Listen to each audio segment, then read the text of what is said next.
बोलो श्री सच्चिदानंद सद्गुरु साईनाथ महाराज की जय। बोलो श्री सच्चिदानंद सद्गुरु साईनाथ महाराज की जय। आइए श्री साई सत्यनारायण व्रत कथा का तीसरा अध्याय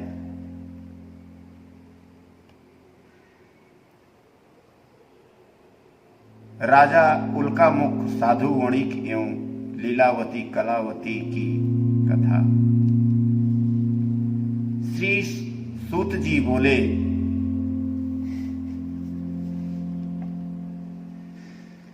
श्रेष्ठ मुनियों, अब मैं पुनः आगे की कथा कहूंगा, आप लोग सुने। प्राचीन काल में उल्कामुख नामक राजा रहता था। वह जितेंद्रिय, सत्यवादी तथा अत्यंत बुद्धिमान था। वह विद्वान राजा प्रतिदिन देवालय जाता और ब्राह्मणों को धन देकर संतुष्ट करता था। कमल के समान मुख वाली उसकी धर्मपत्नी शील, विनय एवं सुंदर आदि गुणों से संपन्न तथा पति परायणा थी। राजा एक दिन अपनी धर्मपत्नी के साथ भद्रशिला नदी के तट पर श्री साई सत्यनारायण व्रत कर रहा था। उसी समय व्यापार के लिए अनेक प्रकार के पुष्पक धन राशि से संपन्न एक साधु वहां आया। भद्रशिला नदी के तट पर नाव को स्थापित कर वह राजा के समीप गया और राजा को उस व्रत को दीक्षित देख कर विनय पूर्वक पूछने लगे। साधु उचाओ। साधु ने कहा, राजन, आप भक्ति युक्त चित्त से यह क्या कर रहे हैं? कृपया वह सब बताइए। इस समय मैं सुनना चाहता हूं। राजा बोले, हे साधु, पुत्र आदि की प्राप्ति की कामना से अपने बंधु बांधवों के साथ में अतुल तेज संपन्न भगवान विष्णु साई सत्यनारायण व्रत कथा पूजन कर रहा हूं। राजा की बात सुनकर साधु ने आदर पूर्वक कहा, राजन, इस विषय में आप मुझे सब कुछ विस्तार पूर्वक बतलाइए। आपके कथानुसार मैं व्रतियों पूजन करूंगा। मुझे भी संतति नहीं है, इससे अवश्य ही संतत प्राप्ति होगी। ऐसा विचार कर वह व्यापार से निवृत्त हो आनंद पूर्वक अपने घर आया। उसने अपनी भार्या से संतत प्रदान करने वाला इस सत्य व्रत को विस्तार पूर्वक बतलाया। जब मुझे संतति की प्राप्ति होगी तब मैं इस व्रत को करूंगा। इस प्रकार उस साधु ने अपनी भार्या लीलावती से कहा। एक दिन उसी की लीलावती नाम की सती साध्वी भार्या पति के साथ आनंद चित्त से ऋतुकालीन धर्माचरण में प्रवृत्त हुई और भगवान श्री साई सत्यनारायण की कृपा से उसकी वह भार्या गर्भिणी हुई। 10वें महीने में उसके कन्या रत्न की उत्पत्ति हुई और वह शुक्ल पक्ष के चंद्रमा की भांति दिन प्रतिदिन बढ़ने लगी। उस कन्या की कलावती यह नाम रखा गया। इसके बाद एक दिन लीलावती ने अपने स्वामी से मधुर वाणी में कहा, आप पूर्व में संकल्पित श्री साई सत्यनारायण व्रत के क्यों नहीं कर रहे हो? तदंतर धर्मज्ञ साधु ने नगर में सखियों के साथ क्रीड़ा करती हुई अपनी कन्या के विवाह योग देखकर आपस में मंत्रणा करते कन्या के विवाह के लिए श्रेष्ठ वर का अन्वेषण करो। ऐसा दूत से कहकर शीघ्र ही उसे भेज दिया। उसका आज्ञा प्राप्त करते हुए कांचन नामक नगर में गया और वहां से एक वणिक का पुत्र लेकर आया। उस साधु ने वणिक के पुत्र को सुंदर और गुणों को संपन्न देखकर एक अपनी जाति के लोगों तथा बंधु बांधवों को साथ संतुष्ट चित्त व विधि विधान से वणिक पुत्र के हाथ में कन्या का दान कर दिया। उस समय वह साधु वणिक दुर्भाग्यवश भगवान का वह उत्तम व्रत को भूल गया। पूर्व संकल्प के अनुसार विवाह के समय में व्रत न करने के कारण भगवान उस पर रुष्ट हो गए। कुछ समय के पश्चात अपने व्यापार कर्म में कुशल और साधु वणिक काल की प्रेरणा से अपने दामाद जुआई के साथ व्यापार करने के लिए समुद्र के समीप स्थित रत्ना सारपुर नामक सुंदर नगर में आया और अपने श्री संपन्न जवाई दामाद के साथ वहां व्यापार करने लगा। तदंतर वे दोनों राजा चंद्रकेतु रमणी उस नगर में गए। उसी समय भगवान श्री साईं सत्यनारायण ने उसे भ्रष्ट प्रतिज्ञा देकर उसे दारुण कठिन और महान दुख प्राप्त होगा यह शाप दे दिया।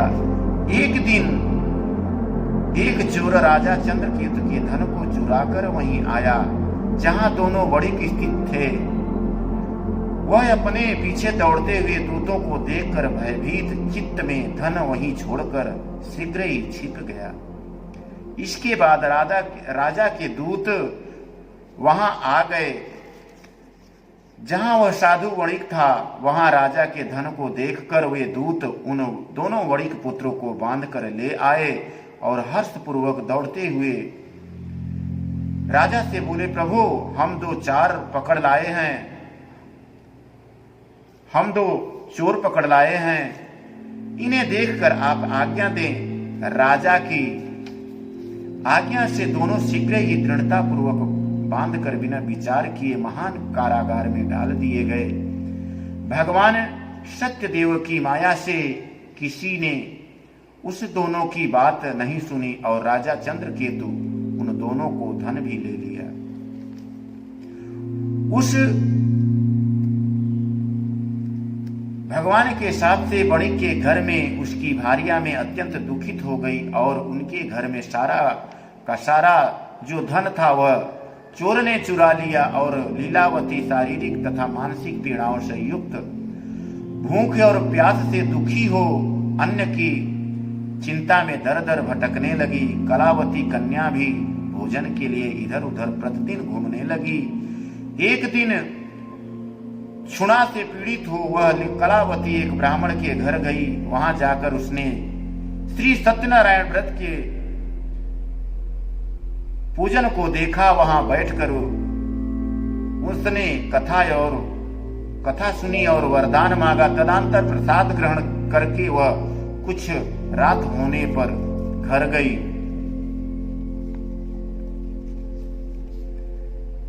माता लीलावती ने कलावती कन्या से प्रेम पूर्वक पूछा, पुत्री रात में तू कहाँ रुकी गई थी? तुम्हारे मन में क्या है? कलावती कन्या ने तुरंत माता से कहा, मां मैंने एक ब्राह्मण के घर में मनोरथ प्रदान करने वाला व्रत देखा है। कन्या की उस बात को सुनकर वह वणिक भार्या व्रत करने के उद्यत हुई और प्रसन्न मन से उस साध्वी ने व्रत बांधवों को साथ भगवान श्री साईं सत्यनारायण व्रत किया और इस प्रकार प्रार्थना की, भगवान आप हमारे पतियों जामाद के अपराधों को क्षमा करें, वे दोनों अपने घर शीघ्र आ जाएं। इस व्रत के भगवान साईं सत्यनारायण व्रत पुनः संतुष्ट हो गए तथा उन्होंने नृप श्रेष्ठ चंद्रकेतु के स्वप्न दिखाया और स्वप्न में कहा, नृप श्रेष्ठ प्रातः काल दोनों वणिक को छोड़ दो और वह सारा धन भी दे दो जो तुमने उनसे इस समय ले लिया, अन्यथा राजा धन और पुत्र सहित तुम्हारा सर्वनाश कर दूंगा। राजा से स्वप्न में ऐसा कहकर भगवान साईं सत्यनारायण अंतर्ध्यान हो गए।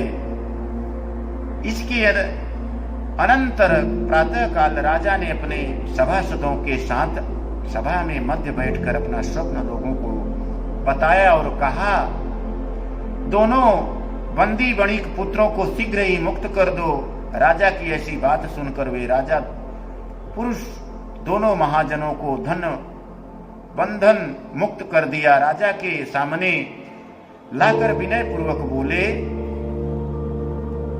महाराज, बेड़ी बंधन से मुक्त करके दोनों बड़िक पुत्र लाए गए हैं। इसके बाद दोनों महाजन बड़िक पुत्र नृप श्रेष्ठ चंद्रकेतु प्रणाम करके अपने पूर्व वृत्तांत का स्मरण करते हुए भय विहाल हो गए और कुछ बोल न सके। राजा ने बड़िक पुत्रों को देखकर आदर पूर्वक कहा, आप लोगों को प्रारब्धवश यह महान दुख प्राप्त हुआ।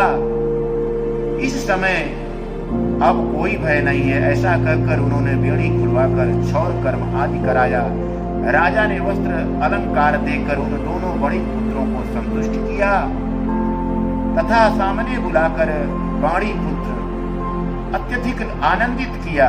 पहले से धन लिया था उसे दूना करके दिया। तदंतर राजा ने पुनः उससे कहा, साधु, अब आप अपने घर को जाओ। राजा को प्रणाम करके आपकी कृपा से हम जा रहे हैं। ऐसा कहकर उन दोनों महावैष्णव ने अपने घर की ओर प्रस्थान कर दिया।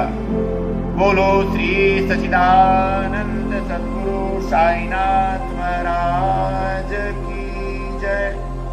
अनंत कोटि ब्रह्मांड नायक राजा विराज योगी राज परम ब्रह्म श्री सच्चिदानंद सद्गुरु साईनाथ महाराज की जय।